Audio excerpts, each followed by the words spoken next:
أعوذ بالله من الشيطان الرجيم بسم الله الرحمن الرحيم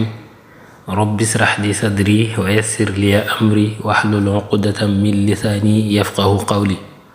mbokki asalaamaaleykum wa rahmatullahi taala wa barakaatuhu gannaaw ba ñu leen nuyoo ci nuyoo bi gën a sell gën a matale di nuyoo bi lislaam ñu dikk ak yéen comme nañ ko baaxoo defee di leen sant ak gërëm ci ànd bu rafet bi nga xam ne yéen a ngi koy ànd ak ñun rawatina ci jotaay yi ñuy amal di yóbbalu màggalu Mbàkke Kajoor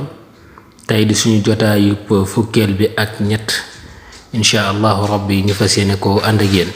yóbbulub tey bi nag benn bayit la ci abyaati Cheikh Mouhamadul Amin yi mu def ci xasidaam googu mu tuddee Tibbul Fuaad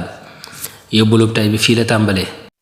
wa awlini ya rabbi xirran waafira fi hadihi dunya wa tilka al axira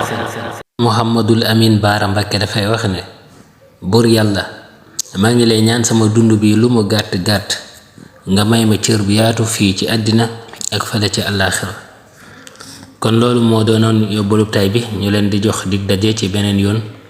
ci beneen jotaay insha allahu rabbi wasalaamu aleykum wa rahmatullahi taala wa barakaatuhu jërë ngeen jëf